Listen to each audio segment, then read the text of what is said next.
terapya ang sabi ni Bato o may na-mention ba niya na i-release nila ngayong since nag-break na o nag-recess na. May mga lumalabas na nakalaya na daw si Papa mo. Ito ang wow trending. Anak at asawa ni ex-PDEA Agent Jonathan Morales may mensahe sa kanyang mga taga-suporta. Ayon pa sa anak ni Morales na kaming pamilya ni ex-PDEA Agent Jonathan Morales ay taos-puso pong nagpapasalamat sa inyong pagtitiwala at pagsuporta sa aming ama. Masakit man po sa amin ang mga nangyayari ngayon. Naniniwala po kami na malalampasan namin itong pagsubok na dumating sa aming buhay. Dumating kami sa puntong ito dahil napagkasunduan naming mag-anak na manindigan siya sa tama at katotohanan patungkol sa ginawa niyang pag-imbestiga noong taong 2012 na may kaugnayan sa isang Bongbong Marcos at Maricel Soriano sa kabila ng mga panunuhol at pananakot na ginawa sa kanya.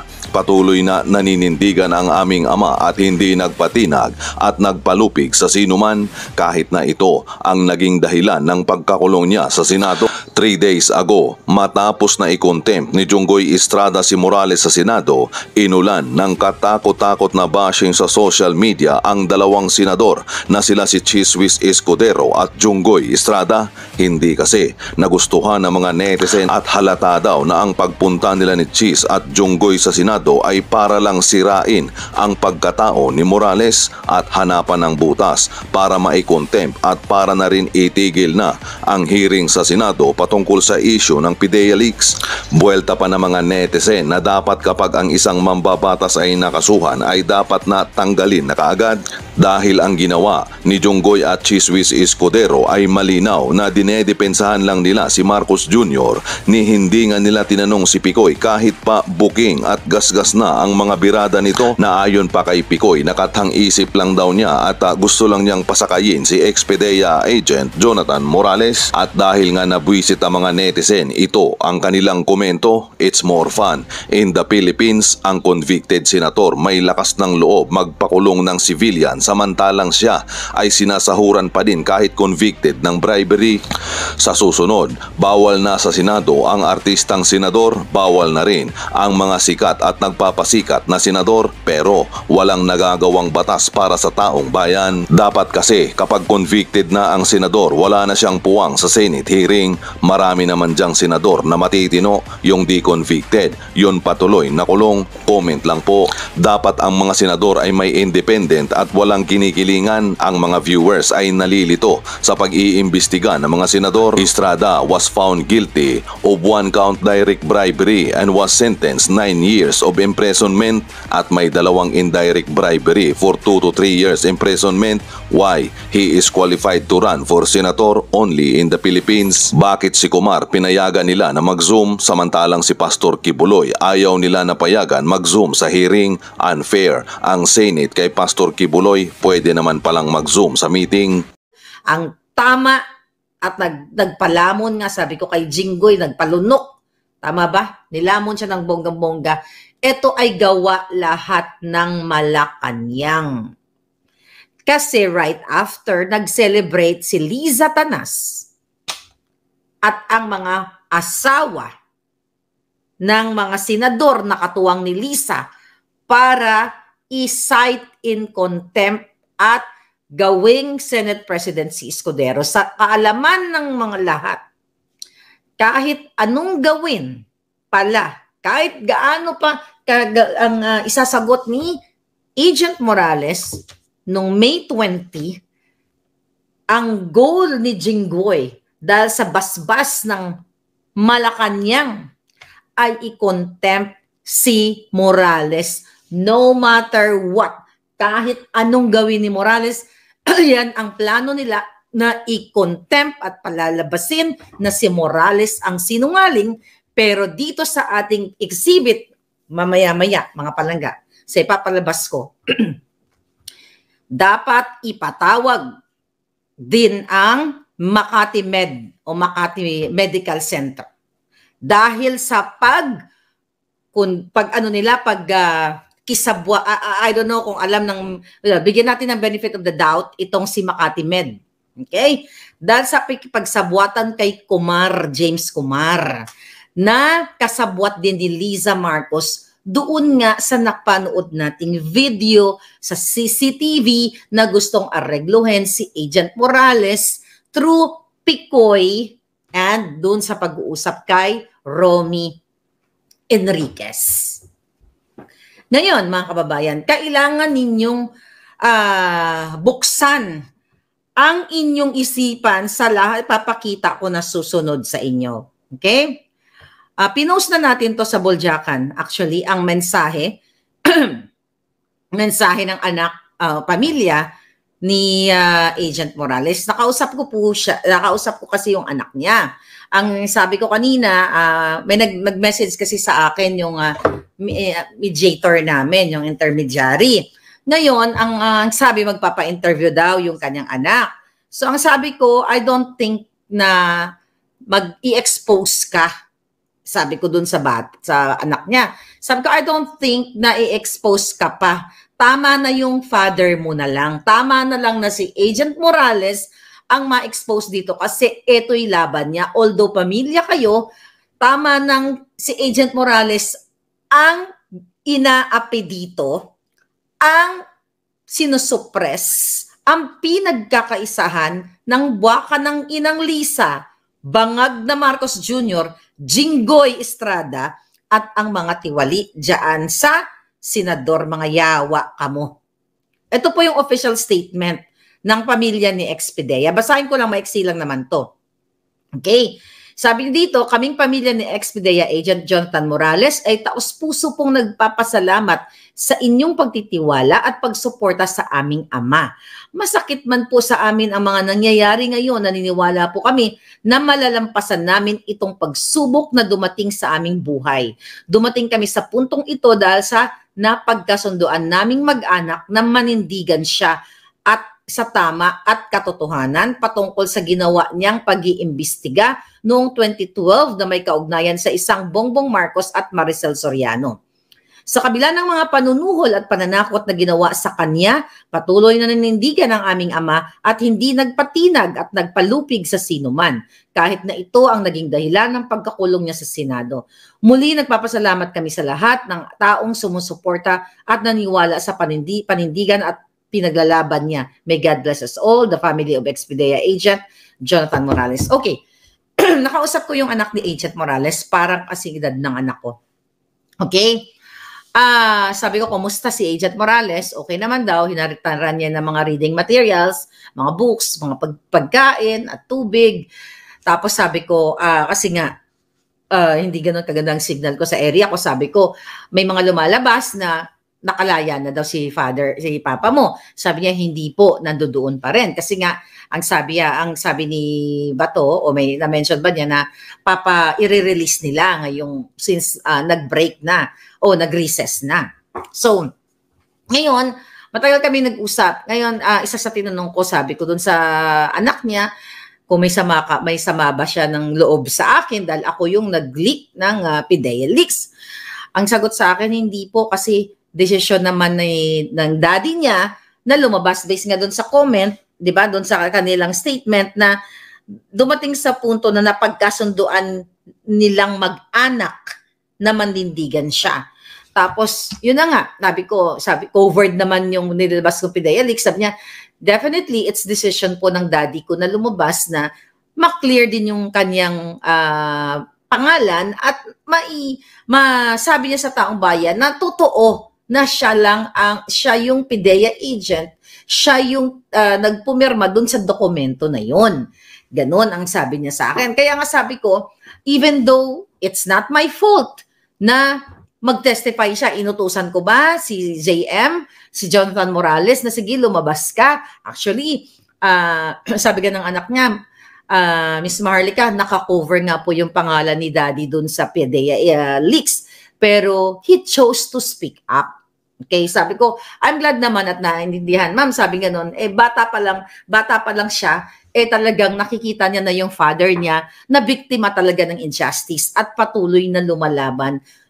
At dito nga sa PIDEA na kung saan belong yung kanyang tatay. Sabi ko, yes, nabasa ko nga. Sabi ko, napanood ko nga yung mga reports, yung mga laban niya in the past. So, naintindihan nila. Tapos sabi niya, ano naman po, in high spirit si daddy and he's okay. But syempre, mas okay kung papalayain siya dahil injustice nga yung ginawa ni Jinggoy Estrada sa kanya at nitong Senado. Kasama na si Senator Bato. Walang exemption sa kanila, mga kababayan.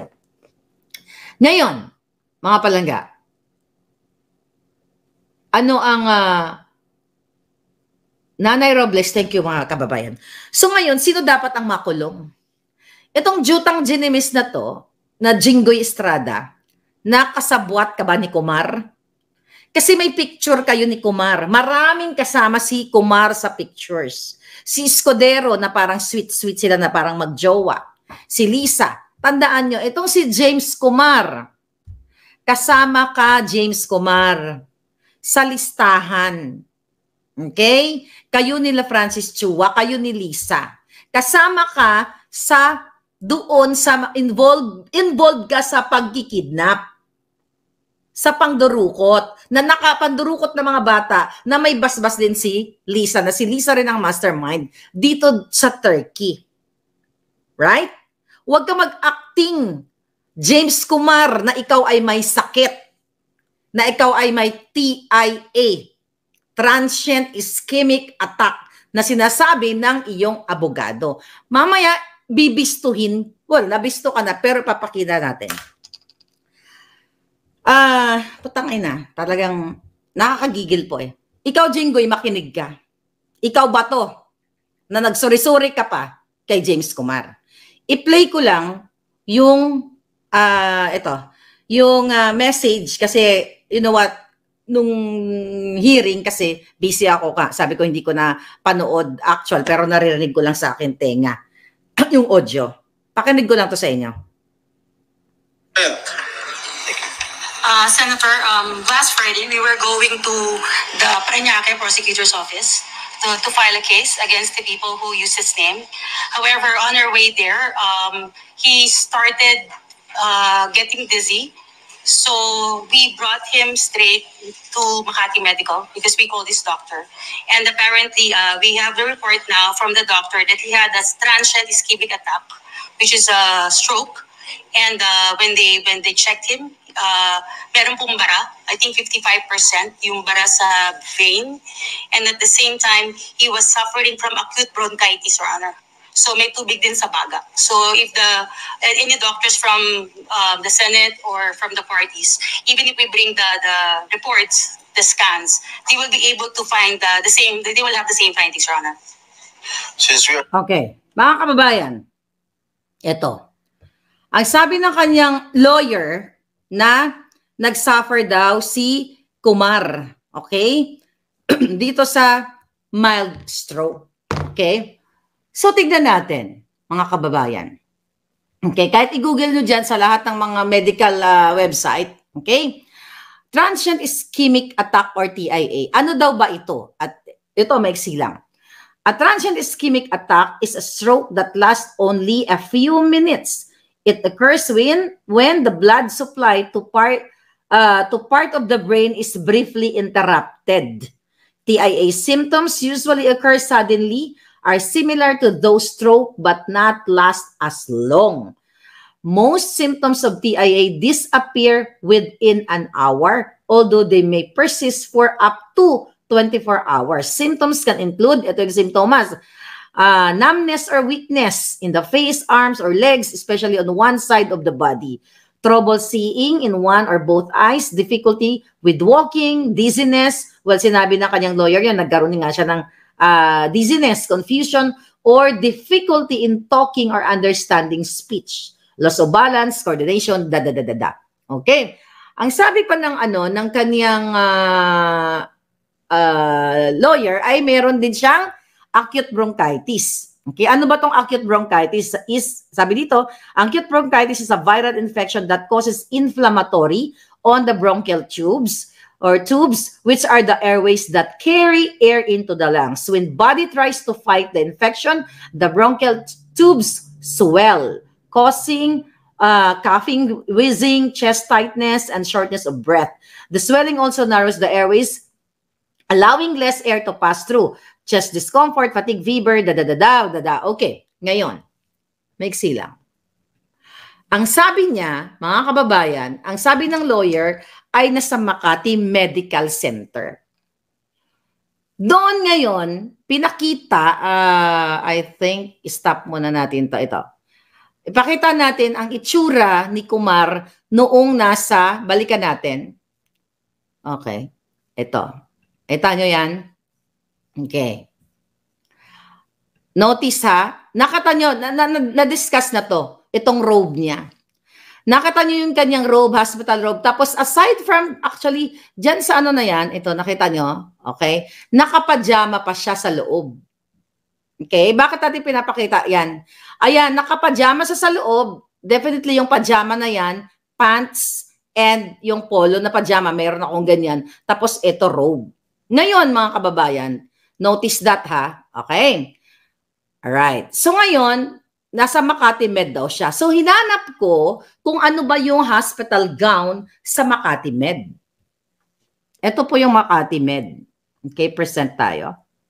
Share screen. Okay. Right. Ayan, mga kababayan. Nakita nyo? Yan ang lab gown. Okay? Oh, no, not lab gown. Yan ang hospital gown ng Makati Medical Center. Kaya sabi ko, dapat magpaliwanag, dapat ang i-contempt dito ay si Kumar ang ikulong sa kasinungalingan. At imagine nyo mga kababayan, gusto pinapayagan nilang mag-testify sa Zoom. Pero ako gusto nila, as a resource person, gusto nila umuwi ako ng Pilipinas. Sa unfair na pagtrato ng jutang ginimis na Senadong ito. Yan po, Medical Center, Makati Medical Center. Magpaliwanag kayo. Bakit, di ba, ganyan ang hospital gown. At merong logo yan. Tignan pa natin dito, ha. Merong logo sa left. Dito, oh, ayan, oh. Sa left ang nakalagay, Makati Med. Tignan natin kung may iba pang mga, may iba pang uniform. O, ayan. Is this lab? Oh, yan, ito. Ati kapapanganak lang nito, but, ito, tignan natin. Ayan, tignan natin mga pala. Ayan, oh, mayroong, although ito, babae, may color coding, pink, ayan, oh. So, mayroon talagang logo. Okay? Mayroong logo. Tignan natin to. Ayan. Alata nyo yan? Yan, pumunta ako sa Makati Medical website. So, stop na natin yan. Okay? Gusto ko lang i-prove sa inyo na wala si James Kumar sa Makati Medical Center. At ngayon, mga kapalangga, kaya siya dapat ang ma-cite in contempt. Ito dapat ang tutukan ng itong Jinggoy na ito. But what do you expect with Jinggoy? Ang intention niya talaga is to cite in contempt kay Morales. So ngayon mga kababayan, bakit ba nagsusuot ng hospital gown ang mga pasyente sa ospital? 'Di ba? Kasi kung may mga tubo ka, may swero ka, or may opening ka, may colostomy ka, o kung anuman na medical attachment sa iyong katawan ay accessible sa mga medical practitioners. Paano ngayon kung may mga eklabush, mga tubo-tubo yan si Kumar, which wala naman, naka-complete outfit siya, nakapajama sa loob at naka-robe siya. Yan ang sinusuot kapag nagbabakasyon ka. Okay? Kapag nasa hotel ka. Feeling what? Nasa bakasyon ka. So, ito'y panglilin lang sa Senado. Panlilin lang sa taong bayan na ayaw i-contempt ni Jinggoy Estrada at ni Bato. Kasi bakit kakilala nila si Kumar? Ano ang kanilang mga business dealing?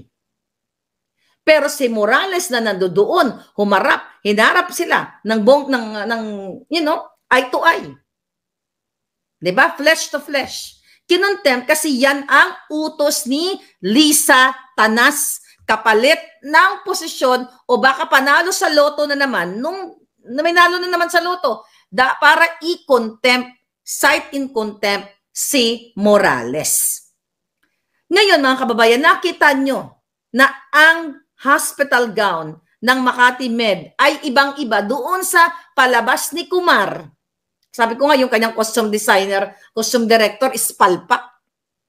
Dapat man lang, may power naman si Lisa. Dapat naman, Lisa, sanay ka naman magnakaw, buwa ka ng Genemis ka. Nagnakaw ka sana ng hospital gown sa Makati Med para kumpleto ang drama ninyo.